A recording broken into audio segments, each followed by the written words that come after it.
Ingat pesan saya ya, ketika Anda terbersit ingin berubah jadi lebih baik, di situ Anda mendapatkan anugerah tertinggi yang tak ternilai. Anda sedang dicintai oleh Allah Subhanahu wa Ta'ala.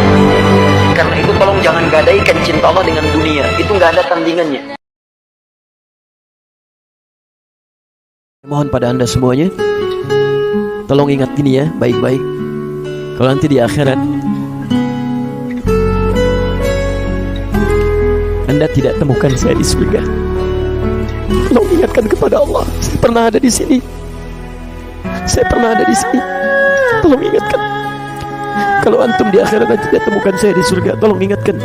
Ya Allah, mohon ya Allah, Adi Hidayat pernah mengajar saya dan mengingatkan saya di sini. Ya. Subhanakallahumma wa bihamdika asyhadu an la ilaha illa anta astaghfiruka wa atubu ilaik. Wa akhiru da'wana alhamdulillahi rabbil alamin. Assalamualaikum warahmatullahi wabarakatuh.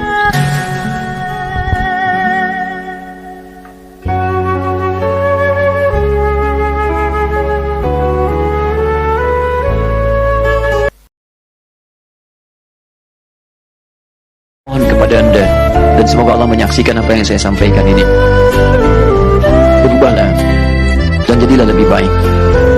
Jadikanlah Allah mencintai Anda dengan cara menaati apa yang Allah kemudian perintahkan kepada Anda. Jika cinta Allah sudah Anda dapatkan, maka kemudahan dalam kehidupan akan Anda raih. Jangan sampai Anda kenakan jilbab saat Anda diwafatkan dan menghadap pada Allah Subhanahu wa Ta'ala.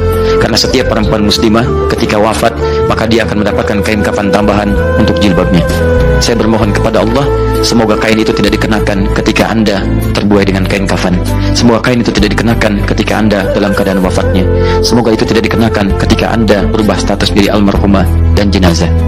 Karena itu, pada teman-teman yang akhwat perempuan, ayo yang belum pakai kerudung, belum pakai jilbab, secara bertahap orang tuanya mendoakan untuk anaknya, mengarahkan yang terbaik, dan berikan motivasi dan hukum-hukum itu sesuai dengan konsekuensi-konsekuensinya. Nah, kalau pakai itu kamu akan lebih disayang. Nah, kalau pakai itu kamu akan semakin dapat rahmat Allah. Nah, kalau pakai itu kamu akan aman. Nah, kalau pakai itu papa dan mama lebih sayang dengan kamu. Yang lebih penting, nah, kalau kamu pakai itu, besar kemungkinan papa dan mama masuk surga dengan amalan kamu. Mama papa tidak meminta apapun dari kamu, telah berusaha, tapi mohon bantu papa dan mama untuk diringankan hisabnya oleh Allah Subhanahu wa Ta'ala. Itu kalimat paling indah. Jangan sampai ada perempuan membuat heran malaikat maut ataupun membuat heran malaikat mungkar dan nakir ketika mulai ditanya di alam kubur. Kamu kan dulu tidak pakai jilbab, kenapa sekarang berkerudung? Miskin datangi dia. Kadang-kadang Allah seakan menunda apa yang menjadi hak Anda, bukan ingin menunda dan membiarkan Anda tidak mendapatkan sesuatu, tapi ingin memberikan semua nikmat secara sempurna. Jika menghadapi situasi apapun, hal yang pertama kita lakukan, lapangkan hati kita, tenang dalam menghadapinya. Demi Allah saya katakan, kita gelisah pun, kita menyoal pun, kita berkeluh kesah pun, tidak menghentikan persoalan itu hadir di hadapan kita. Maka alih-alih kita mengeluh, alih-alih membuat status yang tidak jelas, kata Al-Quran, tenangkan dulu keadaan hati kita. Bukankah Allah sudah memberikan kelapangan? Kalau Allah berikan pada Anda kedamaian, kenapa Anda memilih gelisah? Kalau Allah sudah hadiahkan pada kita ketenangan yang bisa kita dapati, kenapa kita harus memilih kegelisahan?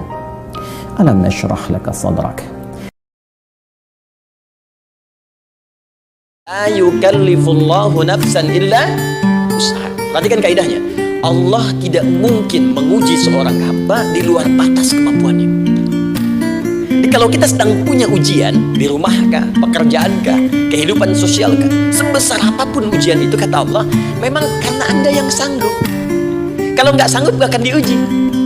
Di ujian itu berbanding lurus dengan kemampuan. Mustahil seorang hamba diuji di luar batas kemampuannya. Jadi kalau Anda sekarang pun sedang punya masalah sebesar apapun, kata Allah, memang cuma kamu yang sanggup, yang lain tidak. Maka jangan mengeluh. Jangan Anda katakan, ya Allah, why me? Kenapa saya? Kata Allah, why not? Memang kamu yang mampu, yang lain tidak. Allah tidak mungkin menguji seorang hamba di luar batas kemampuannya. Jadi kalau kita sedang punya ujian di rumahkah, pekerjaankah, kehidupan sosialkah, sebesar apapun ujian itu, kata Allah, memang karena Anda yang sanggup. Kalau nggak sanggup nggak akan diuji. Di ujian itu berbanding lurus dengan kemampuan. Mustahil seorang hamba diuji di luar batas kemampuannya. Jadi kalau Anda sekarang pun sedang punya masalah sebesar apapun, kata Allah, memang cuma kamu yang sanggup, yang lain tidak. Maka jangan mengeluh. Tiba masa Anda mengalami satu situasi sampai Anda mengatakan, kapan berakhirnya yang seperti ini? Serang.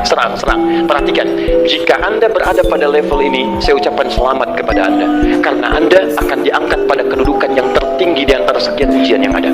Susah. Artinya Allah akan naikkan Anda pada derajat yang tinggi. Karena hukum ujian tadi, la yukallifullahu nafsan illa wus'aha. Allah nggak akan menguji seorang hamba di luar batas kemampuannya. Jadi kalau Anda sudah dipandang oleh Allah siap menerima yang ini, maka Anda akan diberikan zilzal.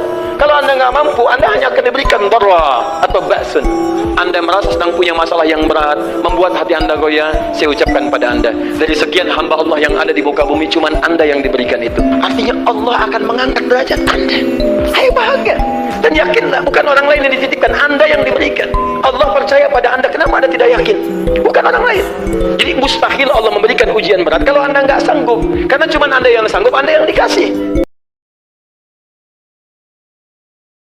Nikmat itu nggak ada yang pernah puas. Contoh, punya sepeda nikmat bukan? Punya motor nikmat tidak? Punya mobil nikmat tidak? Pertanyaan saya, ketika Anda dapat sepeda, apakah merasa cukup dengan sepeda? Kalau sudah dapat sepeda, pengen apa? Sudah dapat motor, pengen apa? Sudah punya mobil, pengen apa? Pesawat. Garasi nggak punya, nerbangin nggak bisa, masih pengen. Belum menikah, pengen apa? Menikah. Sudah menikah, pengen apa? Punya anak. Sudah punya anak, pengen apa? Pengen cucu. Semua terus, jadi nggak ada puasnya. Nikmat itu terus pengen. Nanti di akhirat, kata Allah, nanti di akhirat saya akan berikan kepadamu sampai kamu puas. Sampai Anda mengatakan, ya Allah, cukup ya Allah, puas. Sekarang mah pengen terus, pengen. Nanti puas.